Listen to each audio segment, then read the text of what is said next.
दर्शकों नमस्कार। दूरदर्शन छत्तीसगढ़ द्वारा आयोजित आज की इस चर्चा में आप सभी का बहुत बहुत स्वागत, अभिनंदन। दर्शकों, नाबार्ड का नाम हम आप सभी ने सुना हुआ है। नाबार्ड यानी NABARD।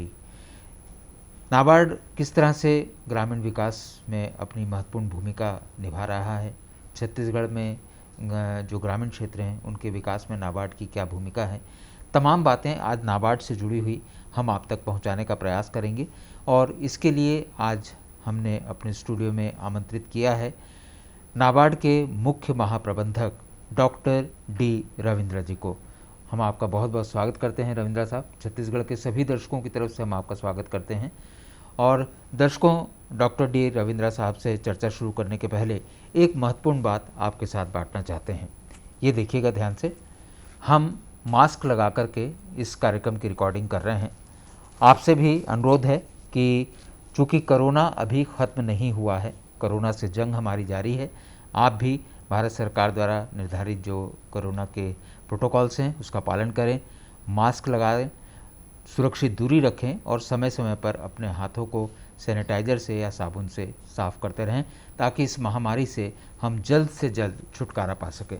तो चलिए आज की चर्चा शुरू करते हैं। डॉक्टर रविंद्र साहब, मैं अपने दर्शकों के लिए नाबार्ड से संबंधित जो बातें अपने दर्शकों तक पहुंचाना चाहता हूं, शुरुआत में यहां से करना चाहूँगा कि NABARD नाबार्ड का पूरा शाब्दिक अर्थ क्या है और इसका गठन किस उद्देश्य को लेकर के किया गया, किस तरह से किया गया? पहले सभी को नमस्कार है। नाबार्ड का पूरा नाम यह है, national bank for agriculture and rural development. ये कृषि और ग्रामीण विकास का राष्ट्रीय बैंक है जी।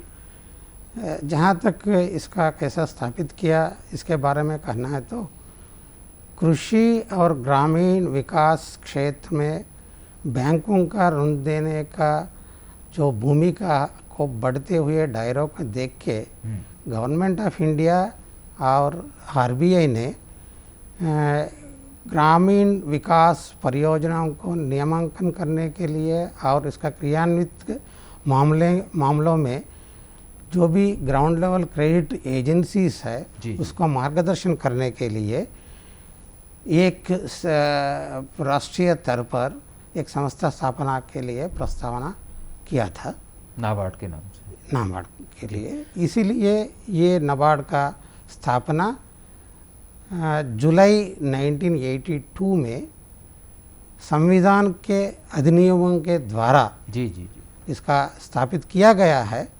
इसका स्थापना से पहले जो कार्य एग्रीकल्चर रिफाइनेंस डेवलपमेंट कॉरपोरेशन कर रहा है और जो कोऑपरेटिव बैंकों के लिए और ग्रामीण बैंकों के लिए पुनर्वित्त सहायता RBI दे रहा है, वो कार्य को भी मिला के नाबार्ड को सौंपा दिया है।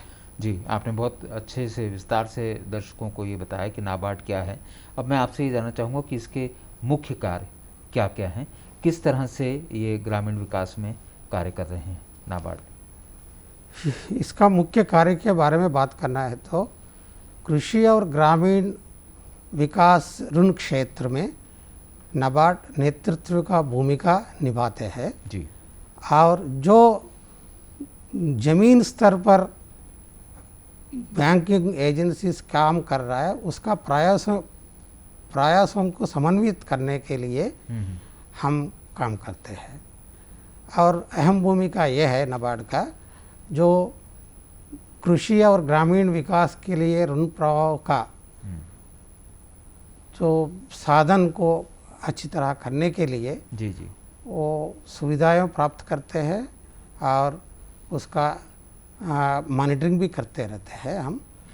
और इसके अलावा जो ग्रामीण विकास का नीतियों और प्रथाओं और नवी विचारों जी को बढ़ावा देने के लिए भी हम काम करते रहते हैं। और जो ग्रामीण स्तर पे वित्तीय संस्था है उसको विकास करके ग्रामीण स्तर पर जो ऋण वितरण का प्रणाली को मजबूत करने के लिए हम बहुत प्रयास करते हैं। ओके, मतलब जो ग्रामीण स्तर पर परियोजनाएं चलती हैं, योजनाएं बनती हैं, वहाँ पर जो वित्तीय प्रबंधन है उसमें नाबार्ड की एक बहुत बड़ी भूमिका है। अब मैं छत्तीसगढ़ के परिप्रेक्ष्य में आपसे जानना चाहूँगा कि छत्तीसगढ़ में नाबार्ड किस तरह से ग्रामीण विकास में अपनी भूमिका अदा कर रहा है।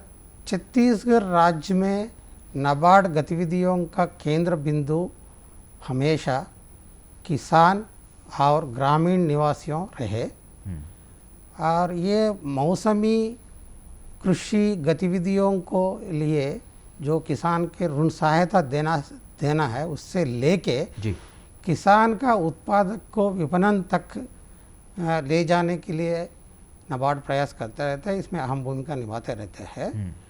ये मौसमी कृषि कार्यों के लिए स्टेट कोऑपरेटिव बैंक और डिस्ट्रिक्ट सेंट्रल कोऑपरेटिव बैंकों को और छत्तीसगढ़ राज्य ग्रामीण बैंक को अल्पकालीन पुनर्वित्त सहायता देते रहते हैं। अच्छा जी, ये एक पहले काम हम करते रहते हैं जी जी।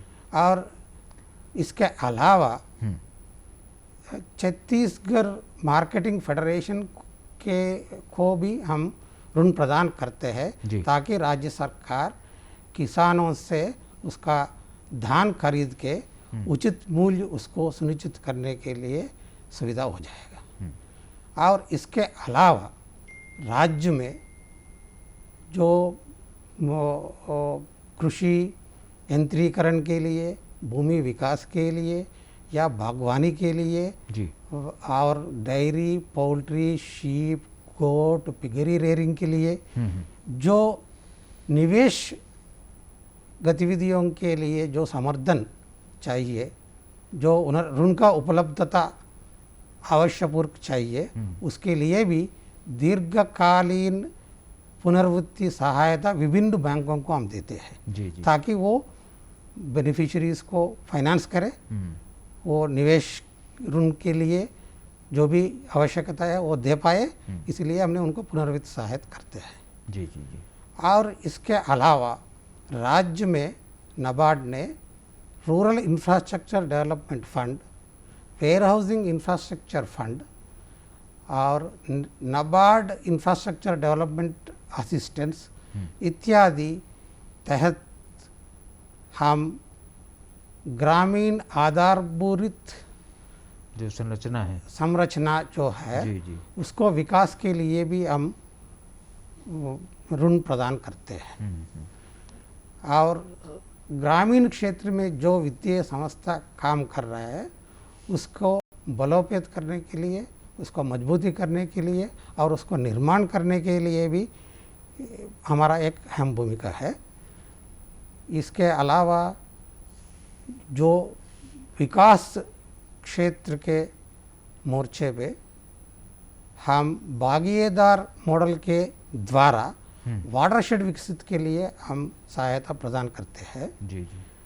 और ये छोटे किसानों को किसान उत्पादक संगठन बनाने के लिए भी, वो भी अनुकरणीय मॉडल के तौर पे बनाने के लिए हम अनुदान प्रदान करते रहते हैं। डॉक्टर रविंद्र जी, आपने जैसे बताया कि आप इस उसमें कर रहे हैं, एक जानकारी के मुताबिक जो हम जान पाए हैं कि लगभग 12,897 करोड़ की एक राशि जो है वो इस विकास कार्यों के लिए की गई है। मैं अपने दर्शकों के लिए आपसे ये जानना चाहूँगा कि ये 12,897 करोड़ की जो राशि है ये किस किस मद के अंतर्गत छत्तीसगढ़ के ग्रामीण विकास में नाबार्ड ने खर्च की। बहुत अच्छा प्रश्न पूछा आपने जी, क्योंकि हम ये नाबार्ड का सहायता जो छत्तीसगढ़ राज्य को दिया है जी, ये बहुत महत्वपूर्ण योगदान है जी डॉक्टर साहब, क्योंकि वो पिछले साल का मुकाबला हम देखें तो इसमें 63% वृद्धि हो गया है। ये एक रिकॉर्ड अचीवमेंट है।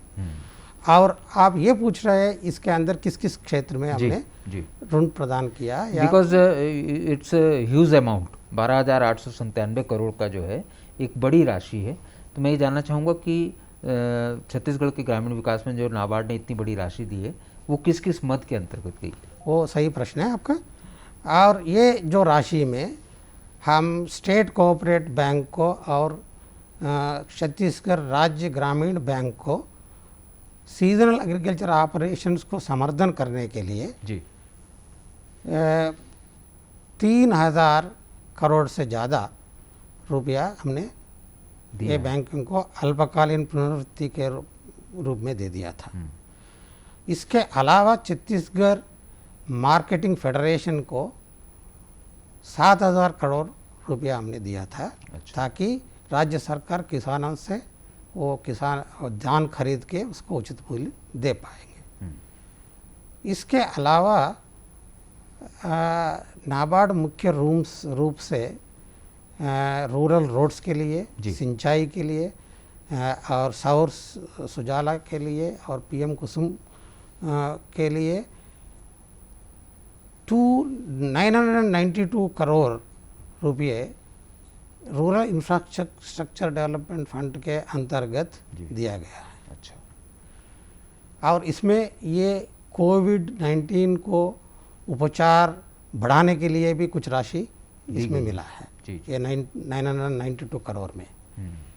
इसके अलावा प्राइम मिनिस्टर आवास योजना ग्रामीण के अंतर्गत 792 करोड़ रुपया हमने राज्य सरकार को दे दिया था, ताकि ग्रामीण क्षेत्र में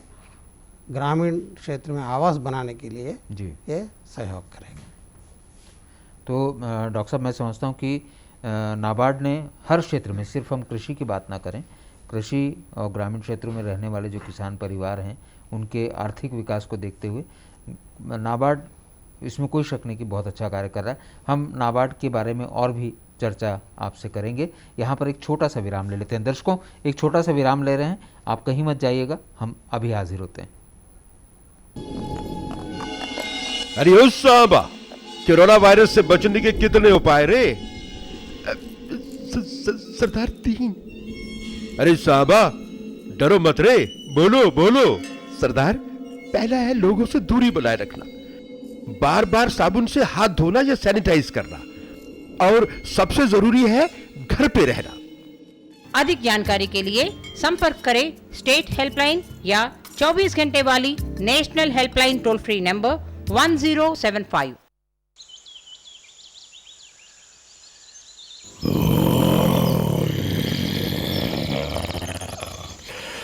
लापरवाही से बाहर मत फिरो, शेर हो या हीरो हो, सवाल खतरों से खेलने का नहीं, जिंदगी का है, या तो खुद का या अपनों का। कोरोना के आगे बलवान भी नहीं टिक पाएगा, पर बचने के उपाय है समझदारी से घर में रहना, बार बार हाथ साबुन से धोना या सैनिटाइज करना।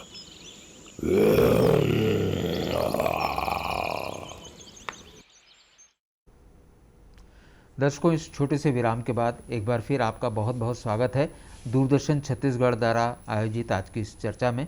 आप जानते हैं, आज हम इस चर्चा में बात कर रहे हैं ग्रामीण विकास में नाबार्ड की भूमिका पर, और इसके लिए आज हमारे साथ हैं डॉक्टर डी रविंद्रा, मुख्य महाप्रबंधक नाबार्ड।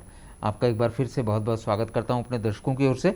हम विराम से पहले बात कर रहे थे अलग अलग मद की, जिसमें किया था छत्तीसगढ़ के परिप्रेक्ष्य में जब हम बात करते हैं तो एक महत्वपूर्ण बात ये आती है कि इसकी अगर हम भौगोलिक संरचना को देखें तो चाहे बस्तर की बात हो, सरगुजा ज़िले की बात हो या जशपुर ज़िले की बात हो, आदिवासी बहुल ज़िले हैं यहाँ पर, आदिवासी बहुल राज्य भी कह सकते हैं हम इसको।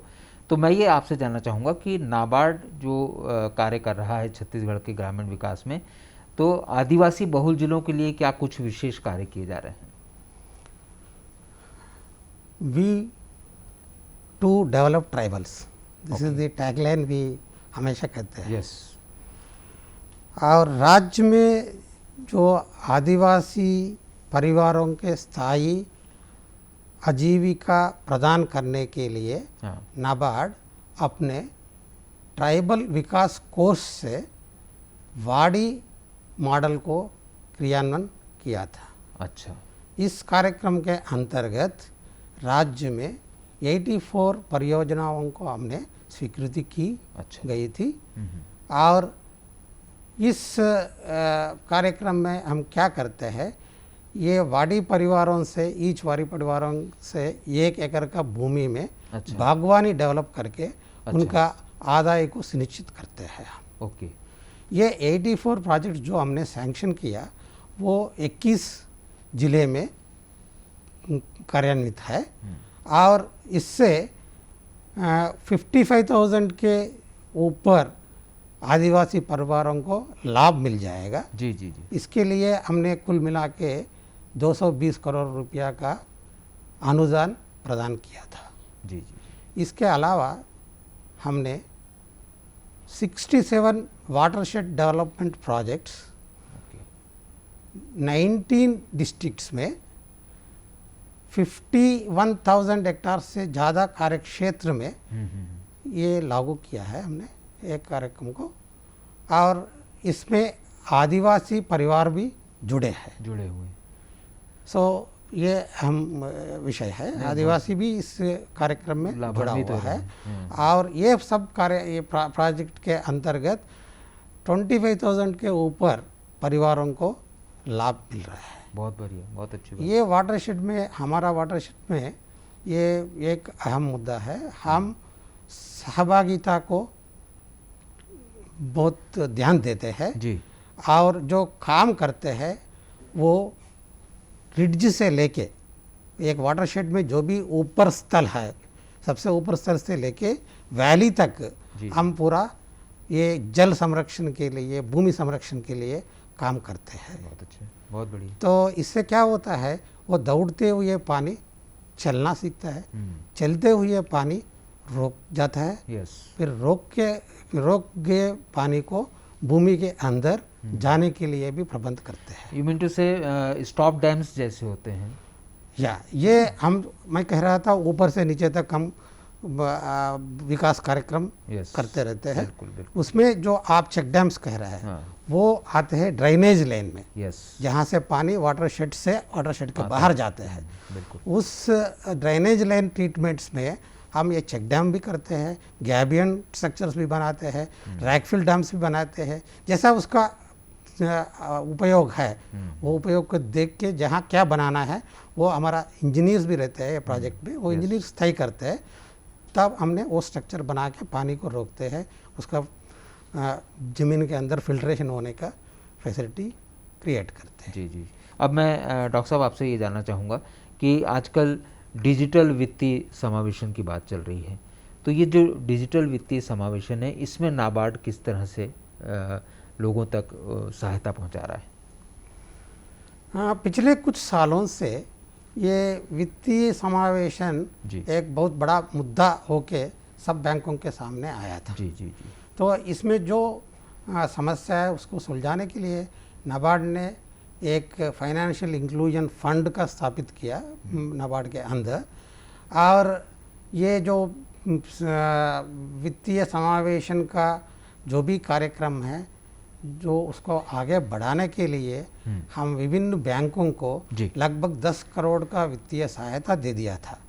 इसमें खासकर हम क्या करते रहेंगे है, ये जो बैंकिंग टेक्नोलॉजी को गांव वासियों के पास ले जाने के लिए एक मोबाइल वैन विथ एटीएम हम इसको खरीदने के लिए बैंकों को सहायता देते हैं। अच्छा जी। ताकि ये लोग ग्रामीण क्षेत्र में जाके उसको वो कैसे एटीएम को उपयोग करना है, कैसे कैश विड्रा करना है, इस सब चीज़ों को जानकारी देने के लिए ये मोबाइल वैन बहुत उपयोग होता है। बिल्कुल सही, बिल्कुल सही। और ये आपने कह रहा था डिजिटल फाइनेंशियल इंक्लूजन, इसमें ये होता है डिजिटल पेमेंट्स।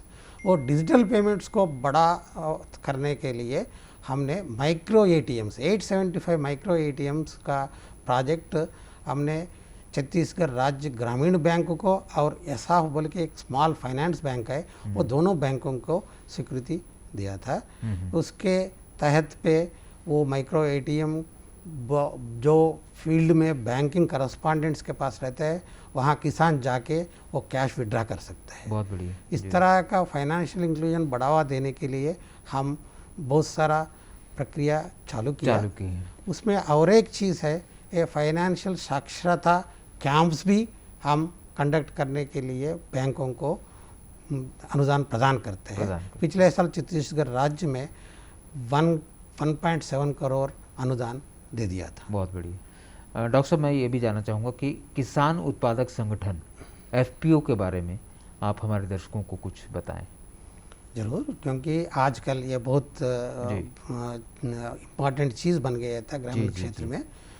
ये जो हमारा, आप भी जानते हैं, सभी दर्शकों भी जानते हैं मेरे ख्याल से, हमारा देश में छोटे और सीमांत किसानों की संख्या बहुत ज़्यादा है, 80% से ज़्यादा है। ये छोटे और सीमांत किसानों के लिए बहुत सारा चैलेंजेस आते रहते हैं उनका कामकाज में, और उसमें बहुत इम्पॉर्टेंट चैलेंजेस ये है, उनका जो क्वालिटी बीज पाने के लिए सुविधा नहीं रहता है, और तकनीकी पद्धति को, नवीन पद्धति को अपनाने में लिए भी उनको दिक्कतें होते रहते हैं। कृषि यंत्रीकरण को अपनाने के लिए भी उनको दिक्कत होते रहते हैं। विपणन व्यवस्था में जाने के लिए भी दिक्कत होता रहता है। ये सब दिक्कतों को कम करने के लिए एक ही उपाय है, मैं ये कहता हूँ, ये छोटे किसानों को एकीकृत करके एक संगठन बना के उसको वैल्यू चेन को जोड़ के काम करे तो किसानों को बहुत सा फायदा हो सकता है। बिल्कुल ठीक है, क्योंकि हर किसान छोटे पैमाने पे काम नहीं कर सकते, कुछ काम नहीं कर सकते हैं, स्पेशली पोस्ट हार्वेस्ट मैनेजमेंट का जो काम है वो नहीं कर सकते हैं। वो एक संगठन के रूप में जुट जाए तो तब वो पोस्ट हार्वेस्ट मैनेजमेंट के पहलुओं को ले सकते हैं। उसमें ये है, एक तो पहले उसका ग्रेडिंग करना है, या उसका प्राइमरी प्रोसेसिंग करना है, या उसका पैकिंग करना है, या उसका ब्रांडिंग करना है, या डायरेक्ट मार्केटिंग करना है। ये सब सुविधाएं FPO के द्वारा छोटे किसानों को मिलता है। मतलब जो छोटे छोटे किसान हैं उन सबको संगठित करके एक संगठन जैसा बना करके उन्हें विभिन्न योजनाओं के लाभ जो हैं पहुंचाने की कोशिश कर रहा है नाबार्ड।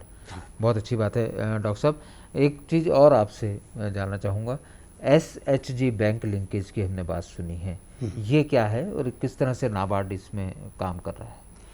ये SHG में का अर्थ ये है सेल्फ हेल्प ग्रुप्स, ओके, और BLP means bank linkage programme. हाँ, ये हमारा देश में ये माइक्रो क्रेडिट प्रोग्राम, सूक्ष्म ऋण कार्यक्रम बहुत सालों से चालू किया गया है, और अभी ये दुनिया में सबसे बड़े कार्यक्रम बन गए हैं। ओके, तो जब ये कार्यक्रम को नाबार्ड ने शुरुआत किया पायलट के तौर पे, उस समय हमने बहुत विचार किया इसको, ये सेल्फ हेल्प ग्रुप मूवमेंट को कैसा बनाना है हमारा देश में जी। उस समय हमने कोई दूसरा देश का जो मॉडल है, बांग्लादेश मॉडल है या मलेशिया मॉडल है या अफ्रीकन कंट्री का मॉडल है, उसको हमने नहीं लिया था। हम हमारा देश परिस्थितियों को स्टडी करके हमने ये तय किया the SHG bank linkage programme model हमने यहाँ चालू करना है। ओके, तो वो अभी एक बहुत बड़ा कार्यक्रम बन के सभी विश्व में एक बहुत बड़ा कार्यक्रम हो गया था। ओके, इसके और आगे बढ़ाने के लिए हमने एक ई-शक्ति प्रोग्राम भी लॉन्च किया था। ई-शक्ति प्रोग्राम, यस जी।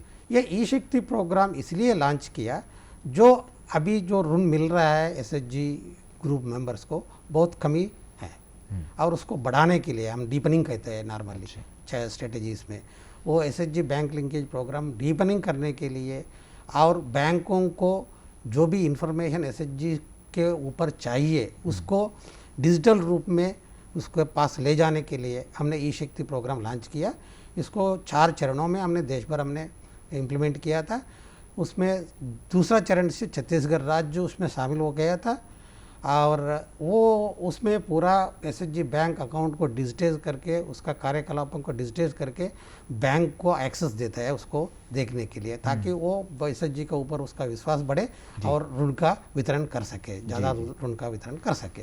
ये उद्देश्य से किया। अभी छत्तीसगढ़ राज्य में 40,000 से ज़्यादा SHGs को इस कार्यक्रम में जुड़ाया था, और उसमें 12,000 से ज़्यादा SHGs को ऋण का सहायता भी मिला था। बहुत अच्छी बात है।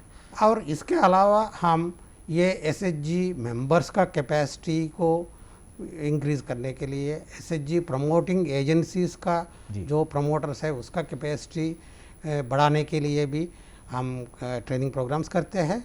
इसका अलावा विलेज लेवल प्रोग्राम्स भी हमारा जिला स्तर पे एक ऑफिसर है वो भी करते रहते हैं विलेज लेवल प्रोग्राम्स। और जो मैच्योर्ड एसएचजीस है उसका एंटरप्राइज स्किल्स देने के लिए माइक्रो एंटरप्राइज डेवलपमेंट प्रोग्राम्स भी हम करते हैं। और इसके आगे उनको बहुत बड़े पैमाने पे काम करने के लिए जो एलईडीपी प्रोग्राम हम कहते हैं उसका भी हम उसके लिए भी हम सहायता देते रहते हैं। तो इसमें क्या कहते हैं लाइवलीहुड्स को वो एंटरप्राइज बना के काम करने के तौर तरीका सीखते हैं। तो ये सब प्रोग्राम्स हम एसएचजी बैंक लिंकेज प्रोग्राम्स को आगे बढ़ाने के लिए कर रहा है। बहुत अच्छी बात है डॉक्टर साहब। मैं समझता हूँ कि नाबार्ड का जो गठन किया गया था जिन उद्देश्यों को लेकर के और जिन कार्यों को लेकर के, नाबार्ड उसमें बहुत सक्सेस है, बहुत अच्छा काम कर रहा है। और छत्तीसगढ़ के विकास में नाबार्ड जिस तरीके से काम कर रहा है उसके लिए हम लोग कह सकते हैं कि निश्चित तौर पर छत्तीसगढ़ के आने वाले समय में ये नाबार्ड के सहायता से यहाँ के ग्रामीण क्षेत्रों की तस्वीर बदलेगी। आपने हमारे स्टूडियो में आकर के हमारे दर्शकों को नाबार्ड के बारे में और नाबार्ड के जो कार्य चल रहे हैं छत्तीसगढ़ के ग्रामीण विकास को लेकर के इतनी विस्तार से जानकारी दी, इसके लिए आपका बहुत बहुत धन्यवाद है। तो दर्शकों, आपने जाना नाबार्ड किस तरह से छत्तीसगढ़ के ग्रामीण विकास में अपनी भूमिका अदा कर रहा है। हम भविष्य में भी इस तरह की जो बातें हैं आप तक और पहुंचाते रहेंगे। आप जुड़े रहें दूरदर्शन छत्तीसगढ़ के साथ में। आज की इस चर्चा से हमें दीजिए अनुमति। नमस्कार।